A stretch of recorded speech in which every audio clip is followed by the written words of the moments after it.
भरे खतरनाक टापू से होती है जहां 4 दोस्त सांपों को पकड़ने आए हुए थे। दरअसल ये लोग पैसे कमाने के लिए सांपों को पकड़कर बेचते हैं और आज भी ये लोग इस टापू पर इसी काम के लिए आए थे। उन्होंने उस टापू पर आकर एक मुर्गे की टांग पर रस्सी बांधी और उसे एक छोटी सी सुरंग के अंदर डाल दिया ताकि जैसे ही कोई पाइथन जैसा बड़ा सांप उसे खाने की कोशिश करे तो वो लोग उस रस्सी को खींचकर उस सांप को पकड़ लें। तब थोड़ी देर इंतजार करने के बाद जैसे ही उस मुर्गे को सुरंग के अंदर किसी जानवर ने पकड़ा तो उनमें से सेंतियाओ नाम के आदमी ने रस्सी को खींचना शुरू कर दिया, लेकिन उसके थोड़ा जोर लगाने से वो रस्सी टूट गई, जिससे सेंतियाओ का शक यकीन में बदल गया कि पक्का इस सुरंग के अंदर कोई बड़ा सांप है। इसलिए सेंतियाओ ने अपने साथियों से कहा कि मैं खुद इस सुरंग के अंदर जाकर सांप को पकड़ कर लाता हूँ और जैसे ही मैं इशारा करूँ तो तुम लोग मुझे बाहर खींच लेना। इतना कहने के बाद सेंतियाओ जैसे ही उस सुरंग के अंदर गया तो वहाँ उसे एक सांप दिखाई दिया जिसका आकार काफी बड़ा था और सेंतियाओ ने उसे जाते ही पकड़ लिया। मगर तभी सेंतियाओ ने देखा कि ये सुरंग अंदर से बहुत ज्यादा बड़ी थी और उसे यहाँ खतरे का आभास भी हो रहा था, इसलिए उसने जल्दी से अपने साथियों से उसे बाहर खींचने को कहा। पर उनमें से अर्बिंग नाम के एक मोटे आदमी को लग रहा था कि सेंतियाओ उनके साथ मजाक कर रहा है और इस सुरंग के अंदर कुछ भी नहीं है, इसलिए वो सेंतियाओ को बाहर निकालने की बजाय उसके पैरों में गुदगुदी करके उसके साथ मजाक करने लगा। लेकिन थोड़ी देर बाद जब सेंतियाओ बहुत जोर से चिल्लाने लगा तो उसके तीनों साथी मिलकर उसे बाहर खींचने की कोशिश करने लगे, पर तब तक बहुत देर हो चुकी थी क्योंकि तब तक उस सुरंग के अंदर एक बहुत बड़ा सांप सेंतियाओ की ओर आने लग गया था, जिसने एक ही पल में सेंतियाओ को सुरंग के अंदर खींच लिया।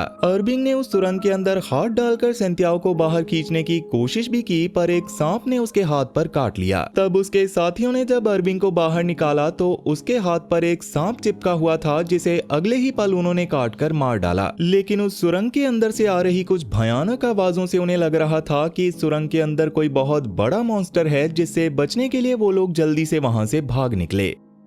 वो लोग सुरंग से आ रही उस भयानक आवाज से इतना डर गए थे कि उन्होंने अपनी नाव निकाली और वापस अपने घर की ओर जाने लगे। तब तक रात भी हो गई थी और काफी बारिश भी हो रही थी और अर्बिंग इस बात से बुरी तरह से सदमे में था कि उसकी वजह से ही सेंतियाओ की जान गई है। इस बात को लेकर उन लोगों में बहस भी होने लग गई थी, पर अचानक उनकी नाव को एक जोर का झटका लगा जिससे वो लोग डर गए। इस झटके से उन्हें लगने लग गया था कि शायद उस टापू वाला मॉन्स्टर उनके पीछे आ गया है, पर उनको कुछ समझ में आने से पहले ही उनकी नाव को एक और झटका लगा और इस बार का झटका इतना ज्यादा बड़ा था कि उनकी नाव पूरी तरह से डगमगा गई, यहाँ तक कि डाबिंग नाम का उनका साथी पानी में भी गिर गया, जिसे देखकर बामियान ने नाव के ऊपर चढ़कर जल्दी से लाइट चालू की और अर्बिंग ने दाबिंग को बचाने के लिए जल्दी से पानी में रस्सी से बंधा हुआ टायर फेंका। लेकिन जैसे ही अर्बिंग ने बामियान की ओर देखा तो उसके पीछे एक बहुत ही बड़ा सांप खड़ा था, जो अगले ही पल वहां से गायब हो गया। जिसके बाद उस सांप ने पानी में गिरे हुए दाबिंग पर हमला कर दिया, जिससे वो मारा गया। अर्बिंग ने एक भाले की मदद से सांप को मारने की कोशिश भी की, पर उस सांप ने अर्बिंग पर एक जोरदार हमला करके उसे हवा में उड़ा दिया और उसके नीचे आने से पहले ही उसको अपना शिकार बना लिया।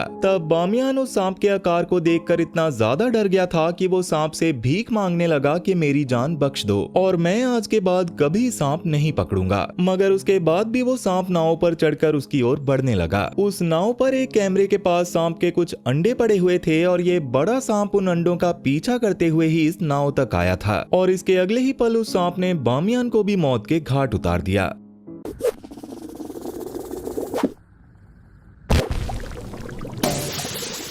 বাজেটে ফ্যাশনেবল শাড়ি প্রথম অর্ডারে 35% পর্যন্ত ছাড় পান। মিশো ডাউনলোড করুন এখনই। खैर अब इसके कुछ दिनों के बाद एक औरत दौड़ते हुए शेन नाम के एक आदमी को अपने घर की ओर ले जा रही थी। दरअसल शेन सांप पकड़ने वाला यानी कि एक स्नेक रेस्क्यूअर है और इस औरत के घर में एक खतरनाक सांप घुस आया था, इसीलिए उसने शेन को अपने घर बुलाया है। उस औरत के घर में घुसते ही शेन को वहाँ कुछ सांप के अंडे मिले जिन्हें उस औरत का पति लेकर आया था और शेन का कहना है कि वो सांप इन अंडों के लिए ही यहाँ आया है। इसी बीच शेन को ऊपर वाले कमरे से कुछ आवाज आई। उसने ऊपर जाकर देखा तो उस औरत का पति और उसका बच्चा बहुत ही डरी हुई हालत में कोने में बैठे थे और वो जहरीला सांप उनके सामने था। उस सांप ने शेन पर भी हमला करने की कोशिश की, मगर शेन अपने काम में इतना ज्यादा माहिर था कि उसने कुछ ही पलों में बस एक रस्सी की मदद से ही उस सांप को पकड़ लिया और जब उस औरत